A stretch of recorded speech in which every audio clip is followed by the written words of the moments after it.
kembali lagi bersama kita. Kita mau sama-sama ibadah pemuda dan remaja lagi pada Sabtu ini. Ayo semuanya duduk yang tenang, kita semua bareng-bareng kita beribadah. Nanti kita juga akan mendengarkan firman Tuhan. Mari kita fokus, tenangkan pikiran kita, siapkan hati kita untuk masuk ke hadirat Tuhan. Kita angkat pujian bersyukur Bapa.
Terima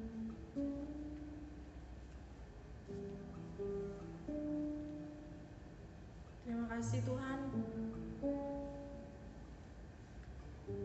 atas penyertaan-Mu, atas perlindungan-Mu Tuhan sepanjang minggu ini Tuhan.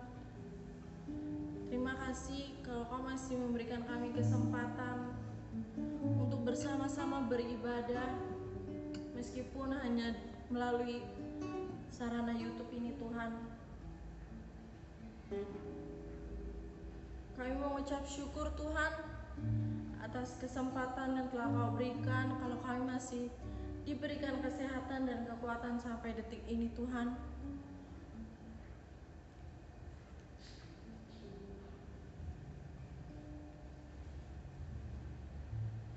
Ya Tuhan, berkatilah ibadah kami dari awal hingga pada akhirnya Tuhan. Biarlah nama-Mu saja yang ditinggikan. Biarlah ibadah ini hanya untuk menyenangkan hati-Mu saja Tuhan. Hanya di dalam nama-Mu kami berdoa. Haleluya. Amin. Kita bangkit berdiri semuanya. Kita sama-sama angkat pujian Ajarku Berdiam.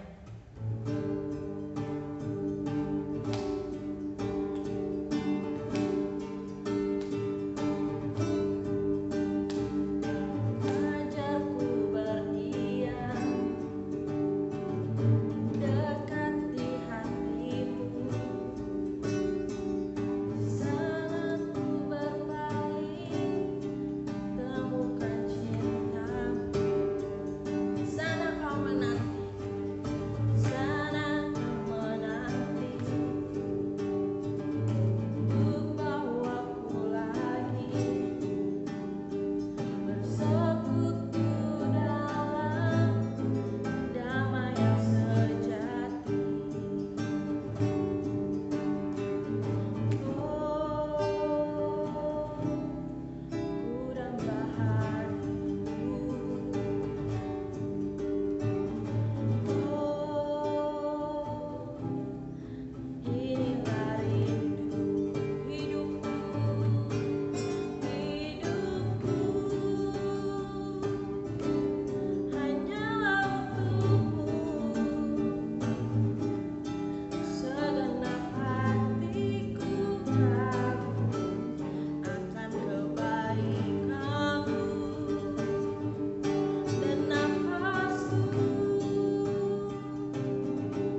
saatnya mari kita teduhkan hati kita.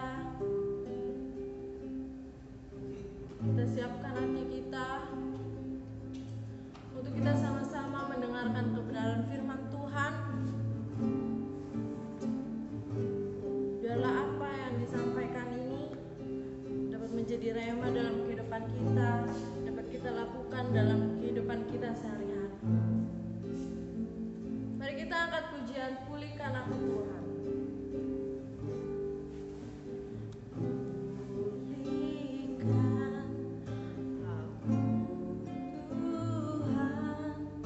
Dalam sisa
Shalom teman-teman, kembali ketemu lagi.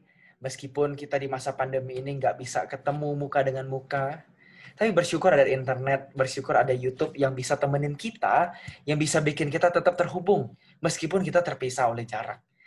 Nah teman-teman, selama masa pandemi ini kita tentunya tetap membutuhkan firman Tuhan. Gue yakin kita pasti butuh banget karena kita ini ciptaan yang sebenarnya buta. Kita ini buta. Apa maksudnya buta? Buta dalam hal ini bukan buta matanya, nggak bisa ngelihat, nggak bisa punya penglihatan jasmani yang baik. Tapi buta di sini dalam arti kita nggak tahu tujuan akhir kita. Kita nggak tahu gimana cara kita harus hidup di hadapan Tuhan yang memiliki alam semesta ini. Kita hadir sebagai satu makhluk yang kecil, yang rentan, yang rapuh. Makanya kita butuh arah. Kita butuh tujuan. Dan yang bisa kasih tahu kita arah itu atau tujuan itu adalah Tuhan. That's why, itulah kenapa aku bilang kita butuh firman Tuhan. Maka hari ini kita akan belajar kebenaran firman Tuhan. Meskipun di pandemi, please teman-teman harus tetap berpikir bahwa firman Tuhan dan persekutuan dengan kebenaran dalam Alkitab itu hal yang penting. Jangan merasa, oh pandemi ya udahlah libur gereja. No, itu bukan cara yang benar.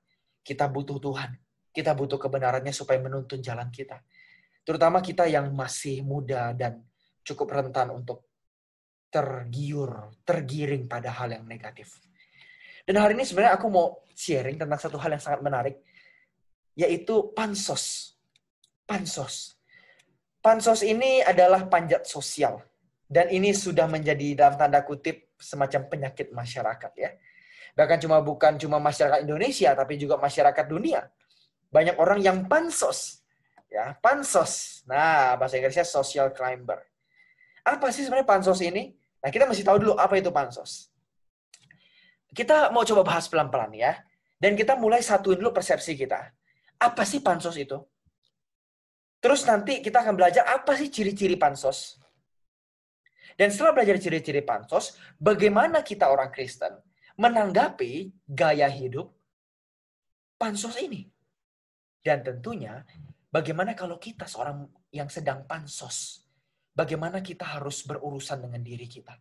Bagaimana kita mesti perbaiki diri kita? Ya, pansos sebenarnya bukan dosa yang bagaimana ya. Cuma itu merupakan satu hal yang muncul karena ada sesuatu yang nggak benar dalam hati kita. Jadi dia muncul sebagai bentuk luapannya. Ya, dia luapan. Dia tuh kalau pernah lihat ya efek es gitu ya. Es itu kan biasa yang muncul itu cuma ujungnya ya. Tapi di bawahnya itu besar banget. Kalau di laut itu ya, iceberg effect namanya. Ada es yang mengapung di lautan, kelihatan kecil ujungnya. Tapi di bawahnya gede banget. Pansos itu adalah sebagian kecil dari luapan. Dari sesuatu yang nggak beres dalam hati kita. Nah apa itu? Yuk kita pelan-pelan belajar. Aku harap dalam 30 menit ke depan, kita sungguh-sungguh belajar dan apa yang kalian dengar pasti akan mengubah hidup kalian. Dalam 30 menit, kalian akan mendengarkan satu hal yang akan mengubah hidup kalian. Terutama mengenai kepercayaan diri dan kesederhanaan kita di hadapan Tuhan. Ayo kita belajar sama-sama. Teman-teman, kita mulai dari social climber dulu. Apa sih itu social climber? Banyak banget sumber yang bahas soal social climber. Tapi aku ambil salah satu sumber dari kamus Cambridge. Dari kamus Cambridge, salah satu kamus yang cukup terpercaya. Kamus Cambridge mengartikan social climber sebagai seseorang yang mencoba untuk meningkatkan posisi sosial mereka. Artinya orang lihat dia tuh biar lebih wow, lebih iya hebat gitu ya. Seseorang berusaha meningkatkan posisi sosialnya dengan cara menjadi orang yang bersahabat dengan orang lain yang punya status sosial lebih tinggi. Nah, jadi dia berteman dengan orang yang lebih terpandang, mungkin lebih kaya, lebih beken, lebih populer, supaya dia ketularan. Supaya dia nebeng sukses. Ya. Makanya disebut climber. Dia ini pendaki. Dia mendaki dengan menggunakan sarana orang lain. Dia pegang orang lain, dia naik ke atas begitu ya. Dan orang-orang ini biasanya orang-orang yang kaya, orang-orang yang punya pengaruh, Mungkin itu teman dia, mungkin itu saudara, atau mungkin orang lain. Tapi dia coba bikin sensasi dengan orang itu. Teman-teman pasti udah akrab banget ya dengan situasi per-tiktokan gitu ya. Situasi zaman kita yang penuh dengan drama-drama gitu ya. Di mana para artis itu kayak bikin gimmick gitu kan. Misalnya pacaran, pura-pura pacaran, ternyata putus. Cuma karena si cowok ini perlu popularitas si cewek gitu kan. Pasti banyak udah sering denger gitu kan. Artis-artis yang bikin sensasi dan akhirnya dia jadi viral, dia banyak iklan, dia banyak job karena dia bikin sensasi sehingga dia terkenal. Nah, ini sebenarnya adalah sebuah isu panjat sosial yang kita hadapi di masyarakat kita hari-hari ini. Bahkan bukan cuma orang Indonesia, tapi juga buat orang di dunia. Nah, apa sih sebenarnya ciri-ciri dari panjat sosial? Tadi kita udah tahu soal definisinya. Ternyata orang yang pansos itu adalah orang yang menggunakan orang lain atau nebeng popularitas orang lain supaya dia makin beken, makin populer. Dia pengen naik gitu. Dia pengen terkenal, dia pengen dipandang orang. Ya kan? Tapi apa ciri-cirinya? Nah, aku baca di salah satu artikel, teman-teman bisa lihat ya, artikel di internet, yaitu di artikel klikdokter.com. Ini salah satu situs yang juga terpercaya soal kesehatan mental. Ternyata teman-teman, tahu nggak kalau social climber itu adalah sebuah penyakit mental. Sebuah penyakit mental. Tapi tentu nggak seperti atau separah skizofrenik atau penyakit yang kita sering sebut dengan gila gitu ya. Dia nggak sampai gila. Tapi dia sebenarnya merupakan gangguan juga. Meskipun nggak parah, tapi dia juga gangguan. Ya. Dan ada beberapa tanda-tanda orang yang sedang melakukan social climber. Nah, ini sambil ketika teman-teman mendengar ini, tolong coba lihat. Apakah itu ada di diri kita? Kalau ada, berarti kita adalah salah satu orang yang sedang krisis kepercayaan diri dan kita mencoba untuk mendaki status sosial yang lebih tinggi demi popularitas kita pribadi. Kita coba cek, ada 7 tanda. Tanda yang pertama adalah terobsesi oleh status. Nah, terobsesi oleh status. Social climber akan berteman hanya dengan orang lain yang punya status sosial. Jadi dia sangat suka dengan orang yang punya status. Misalnya teman yang terkenal di sekolah atau yang kaya gitu ya. Jadi dia akan sangat suka berteman dengan ini. Dan pasti dia akan menyaring orang-orang yang dia temenin. Kalau nggak kaya, nggak keren, dia singkirin ya. Tapi kalau dia keren, dia bisa kasih pengaruh atau keuntungan pribadi buat diri dia, pasti itu ditemenin.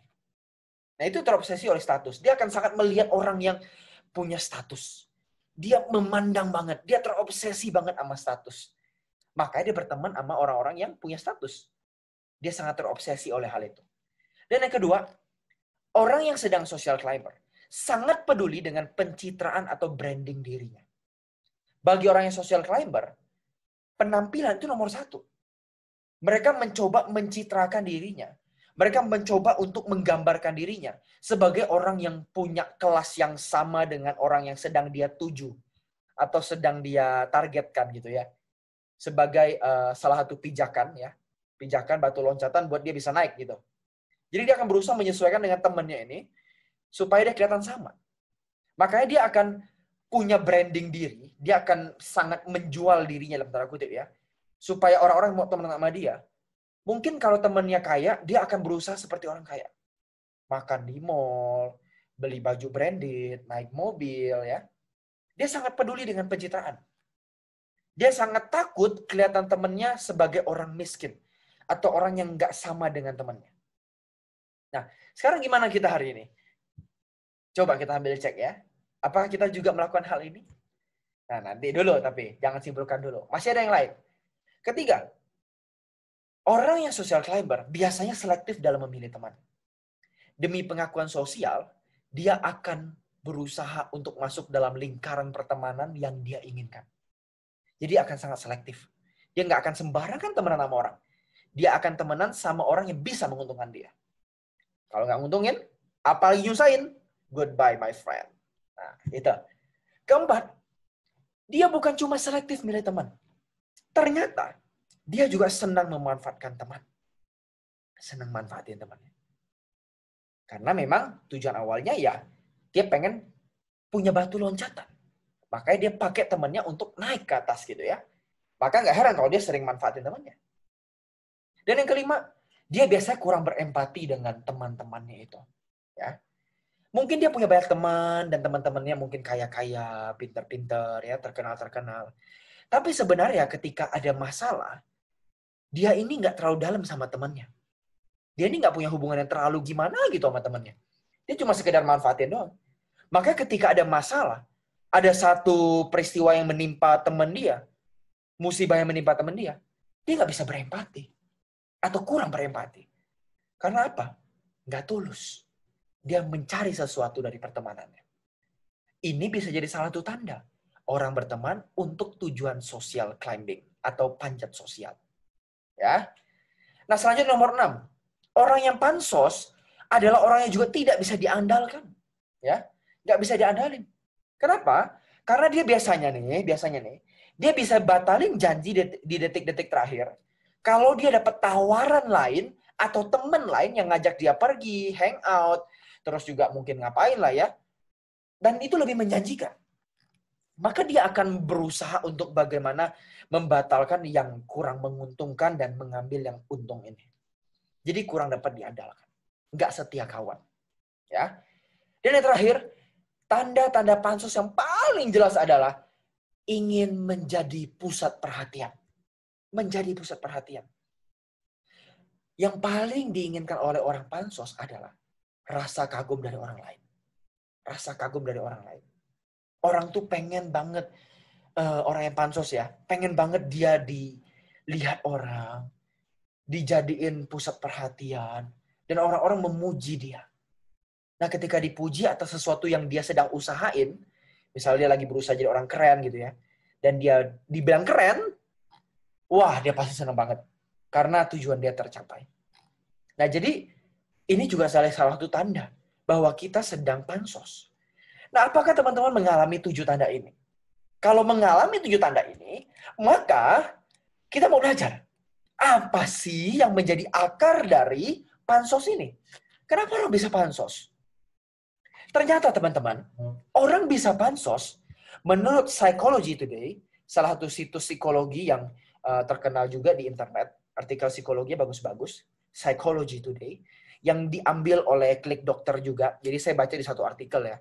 Jadi satu, tapi Klik Dokter ini ngutip dari Psychology Today, ya, Psychology Today. Dan ternyata teman-teman, satu hal yang mengejutkan bahwa social climber itu sebenarnya akarnya adalah dari rasa kurang percaya diri dan suka membandingkan diri dengan orang lain. Orang yang social climbing atau panjat sosial sebenarnya adalah orang-orang yang nggak percaya diri.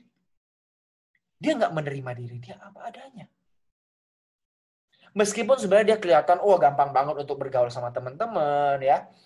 Dia pengen banget punya banyak teman.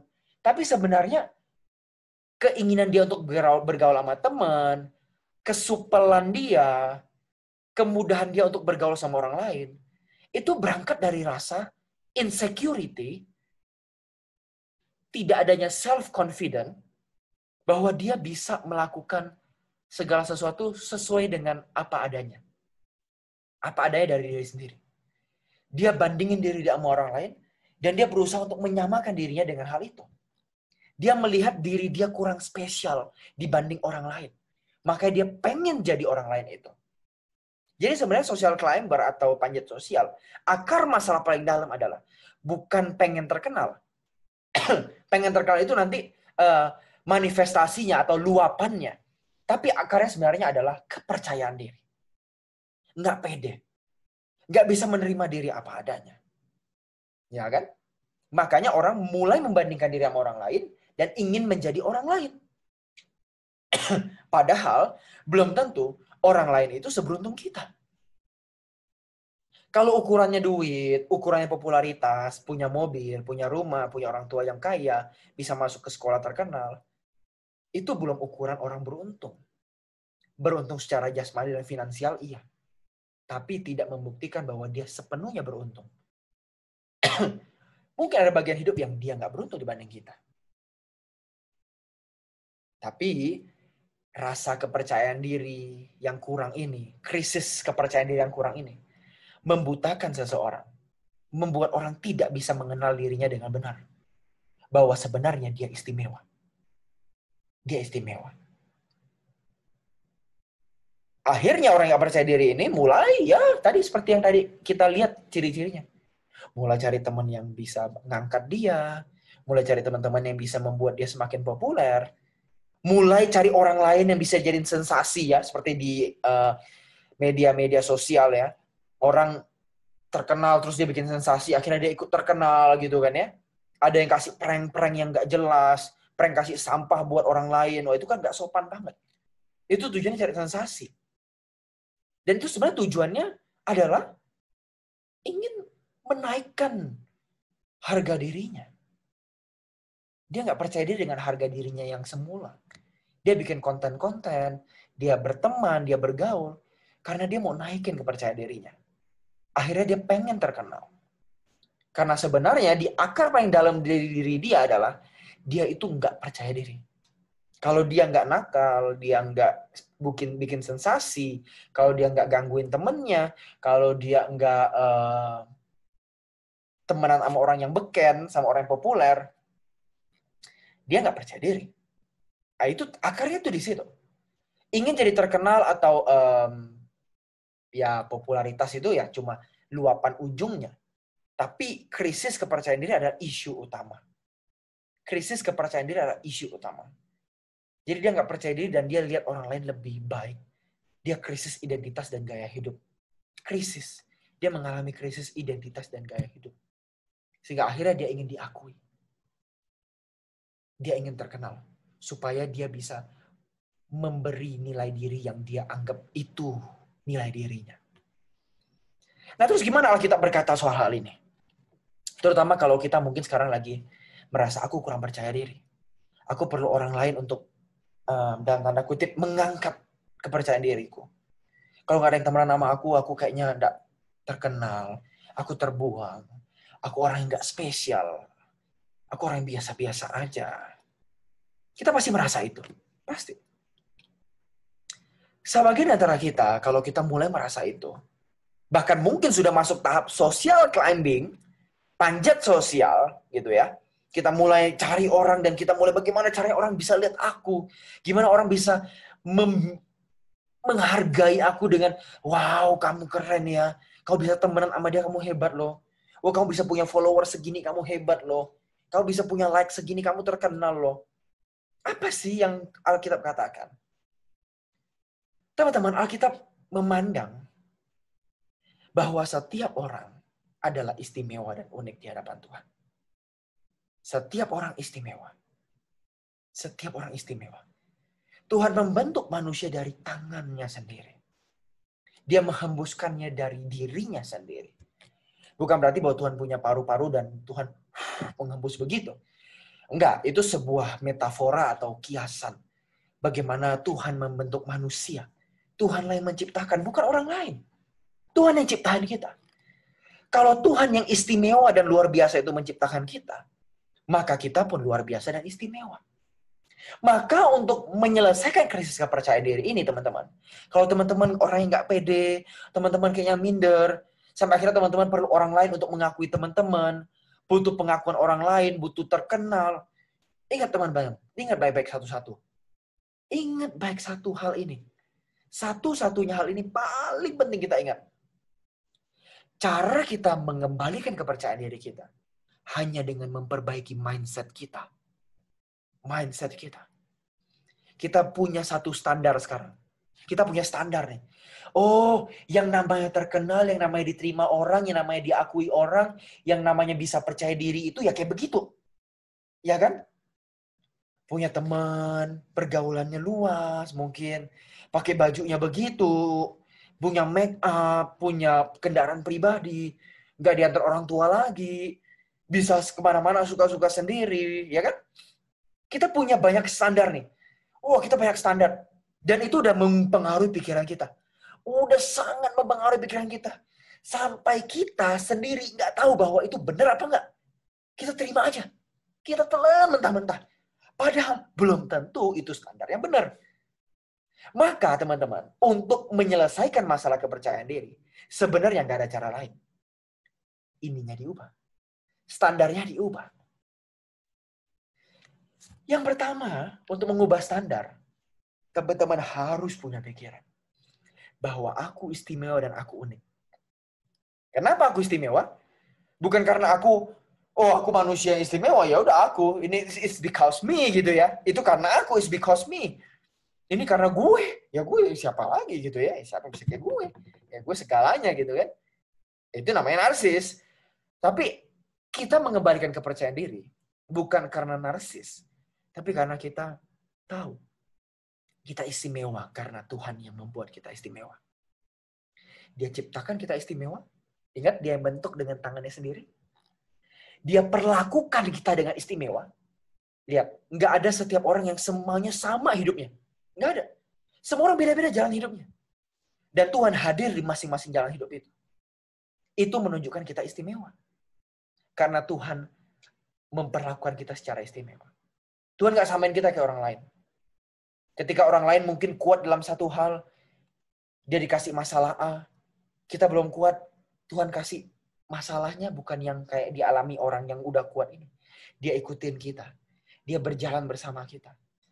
Dia menjadi orang yang lemah juga bersama dengan kita. Dia lihat pergumulan kita.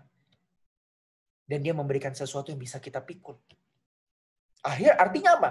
Artinya kita diperlakukan dengan spesial, teman-teman. Ini bukan perlakuan yang Tuhan pukul rata, ya udah semua sama. Enggak. Setiap orang tuh istimewa. Dan setiap orang punya garisnya masing-masing. Maka, kamu harus ingat. Kita semua mesti ingat, termasuk saya. Kita juga sebagai hamba Tuhan, sebagai pendeta, bisa kadang-kadang lupa loh. Bahwa kita bisa krisis kepercayaan diri. Kita khotbah di mimbar, kita pamer-pamerin, misal aku pernah ke sini, pernah ke situ. Ya kan? Itu kan juga social climbing sebenarnya. Pansos juga, tapi dengan caranya pendeta. Agak sedikit rohani kelihatannya khotbah di mimbar ngomong, gitu kan? Tapi itu juga pansos. Itu bentuk krisis percaya diri. Takut jemaat nggak bisa nerima dia. Kalau dia nggak pernah jalan-jalan ke luar negeri, kalau dia nggak terkenal, dia takut jemaat nggak bisa terima. Sebenarnya sama. Makanya ini juga berlaku buat saya. Kita harus ingat bahwa kamu istimewa. Kamu istimewa. Kamu unik. Aku pun unik. Aku pun istimewa. Nobody same. Nggak ada yang sama dengan kita. So, jangan merasa minder. Jadilah diri kamu apa adanya. Kalau kamu nggak kaya, jangan nampilin diri sebagai orang kaya. Kalau kamu harus ke sekolah dengan sepeda, jangan paksa punya motor. Kalau kita pergi ke sekolah dengan motor, jangan paksa mau naik mobil. Kalau kita cuma bisa makan makanan yang murah di sekolah, jangan paksa diri kita untuk beli hal-hal yang mahal. Nggak usah. Biasa aja. Apa adanya aja. Yang nggak boleh apa adanya cuma satu. Kebiasaan buruk. Tuhan terima kebiasaan buruk kita apa adanya. Pertama kita bertobat. Supaya kita tidak jadi apa adanya lagi. Ngerti ya? Jadi Tuhan terima kita apa adanya di awal. Itu bukan supaya kita terus apa adanya kebiasaan buruk kita. Tapi supaya kita mengubah kebiasaan buruk kita. Dan kita berkenan di hadapan Tuhan. Itu dong satu yang nggak boleh apa adanya. Tapi kalau yang lain, apa adanya aja. Cara ngomongnya kalau misalnya nggak bisa bahasa Inggris, jangan di Inggris-Inggrisin. Biasa aja. Gitu ya. Jangan mentang-mentang teman Inggris, kita juga akhirnya, coba Inggris-Inggrisan gitu ya. Karena kita pengen untuk jadi orang yang bisa dilihat hebat gitu ya. Nggak salah untuk bisa bahasa Inggris ngomong sama teman. Bisa juga latihan. Tapi kalau motivasinya ingin panjat sosial, pengen jadi keren, seakan-akan kalau bahasa Inggris itu lebih keren dari bahasa Indonesia. Itu salah. Itu salah. Bahasa Inggris dan bahasa Indonesia sama-sama bahasa. Dan itu tidak menambah nilai jual kita. Kalau memang bahasa Inggris kita bisa, itu oke.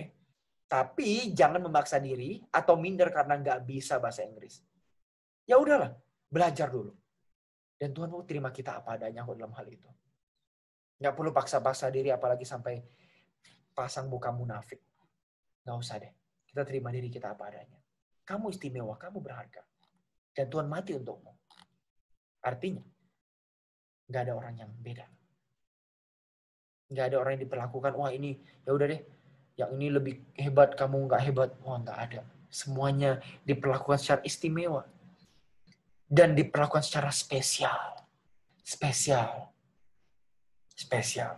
Tuhan nggak beda-bedain orang. Mentang-mentang miskin, wah diperlakuinnya beda. Enggak. Tuhan mengasihi setiap orang. Dan kita nggak perlu panjat sosial demi dikasihi oleh orang lain. Buang standar kita yang lama. Buang.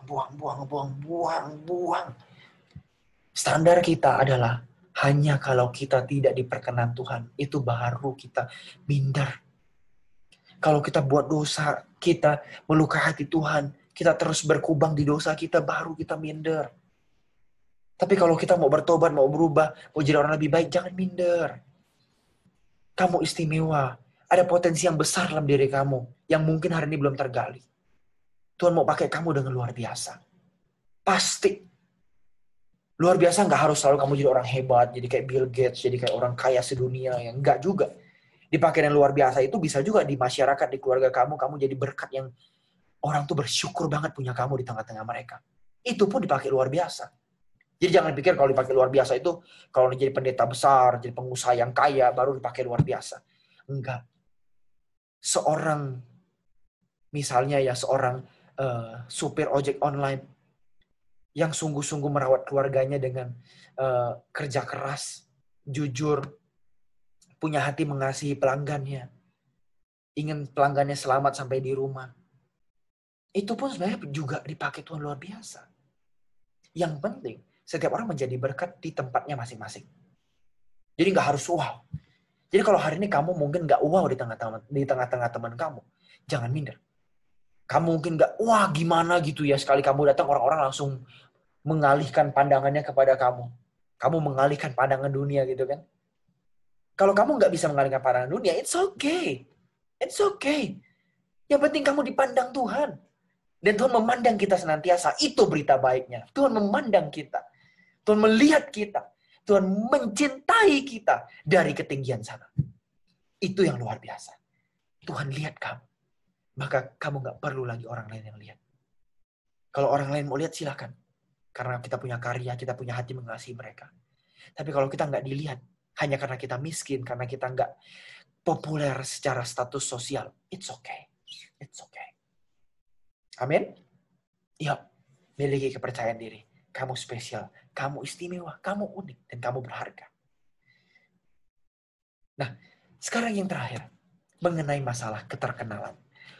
Kok jadi sebenarnya kita nggak boleh pansos? Oke, sekarang kita boleh nggak sih pengen terkenal? Ternyata pansos kan dari kepercayaan diri yang kurang ya. Tapi kalau terkenal gitu gimana sih orang yang pengen terkenal? Kalau misalnya dia nggak krisis kepercayaan diri, dia ngaku bahwa, oh aku pede-pede aja. Oke, dia nggak ngaku gitu. Tapi dia pengen terkenal doang kok. Dia nggak ngaku bahwa dia krisis kepercayaan diri, tapi dia cuma merasa dia pengen terkenal. Gimana tuh kok? Kok menarik untuk buka satu ayat. Satu bagian ayat di Filipi pasal 2. Ayat 2 sampai dengan yang ke-9. Ya. Filipi pasal 2 ayat 2 sampai 9. Mari kita baca baik-baik. Karena itu sempurnakanlah sukacitaku dengan ini. Hendaklah kamu sehati sepikir dalam satu kasih, satu jiwa, satu tujuan. Perhatikan baik-baik, ayat ketiga. Dengan tidak mencari kepentingan sendiri atau pujian yang sia-sia. Sebaliknya hendaklah dengan rendah hati, yang seorang menganggap yang lain lebih utama daripada dirinya. Dan janganlah tiap-tiap orang hanya memerhatikan kepentingannya sendiri, tetapi kepentingan orang lain. Perhatikan baik-baik. Jangan mencari pujian sia-sia. Jangan menganggap diri kita lebih penting, diri kita harus disorot lebih daripada orang lain. Sebaliknya Alkitab katakan, pikirkan orang lain. Kalau bisa angkat orang lain di atas pundak kita. Jangan kebalik, kita injak orang lain supaya kita makin naik. Kita kasih pundak kita supaya orang bisa naik. Dan dia bisa makin naik. Jangan terbalik. Kita injak puncak orang, dia makin bawah, kita makin naik. Kita happy, kita senang. Pengen dipuji. Alkitab tidak bilang begitu. Itu bukan spiritnya anak Allah. Kita baca lagi. Hendaklah kamu dalam hidupmu bersama, nah ini perhatikan, Paulus kasih contoh. Paulus kasih contoh seseorang yang sangat luar biasa menanggapi soal keterkenalan. Menanggapi soal keterkenalan. Kita penasaran bagaimana orang yang luar biasa yang mau diangkat Paulus ini. Yang mau dibicarain Paulus ini menanggapi keterkenalan. Coba lihat ya. Hendaklah kamu dalam hidupmu bersama menaruh pikiran dan perasaan yang terdapat juga dalam Kristus Yesus. Ternyata modelnya itu Kristus Yesus.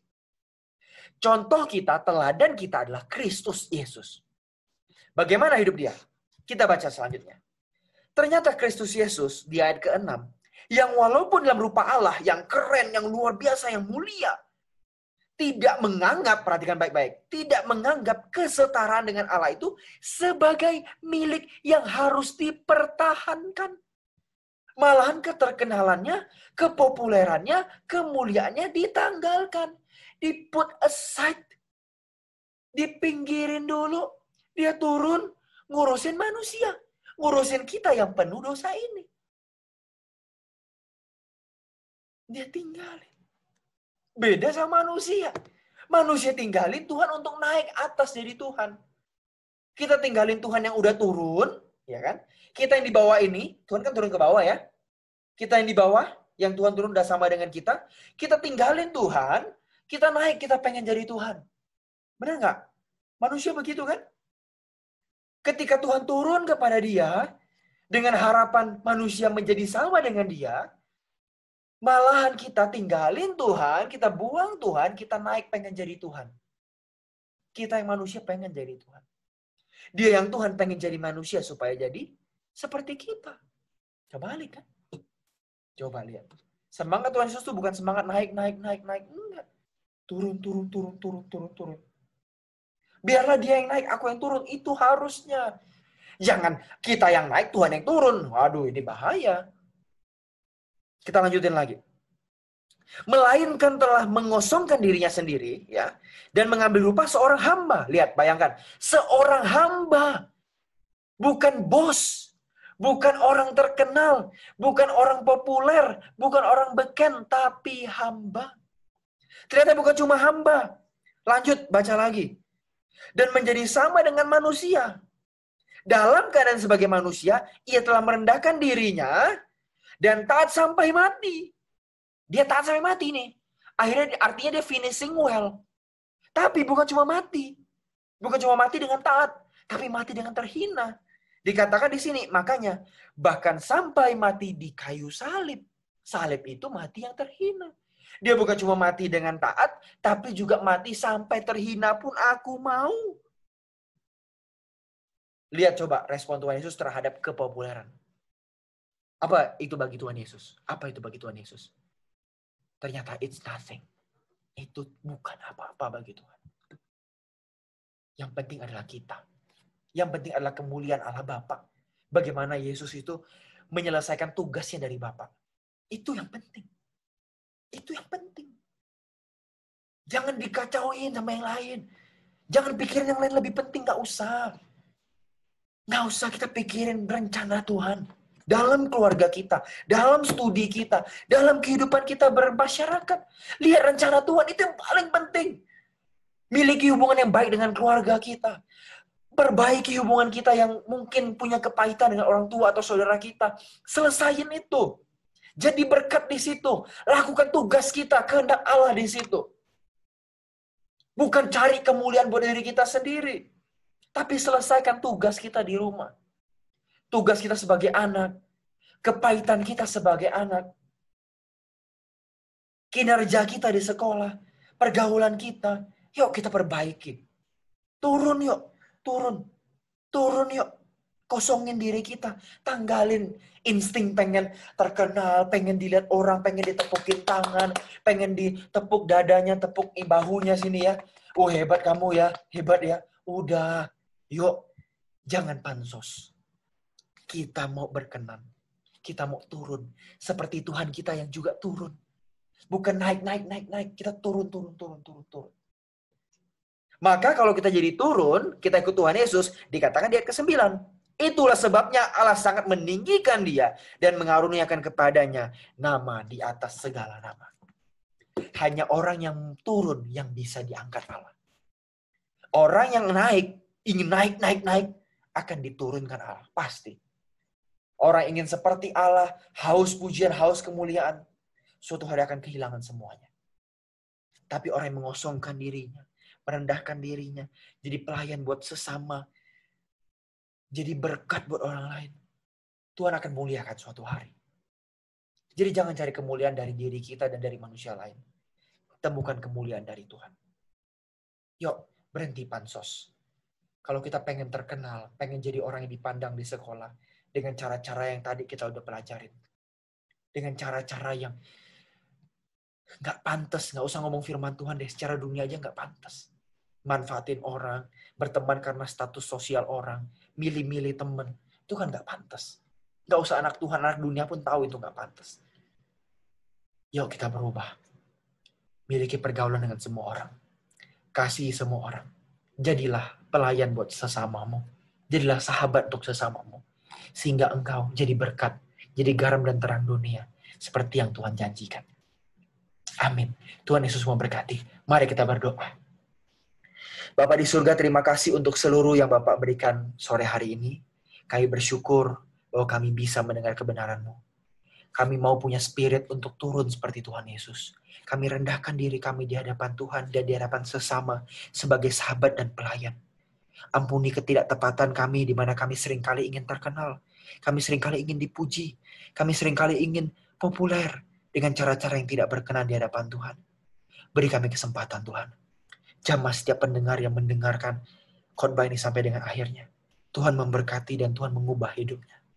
Kami serahkan setiap pendengar dan hamba sendiri dalam tangan Tuhan. Kami bersyukur dan berdoa. Haleluya.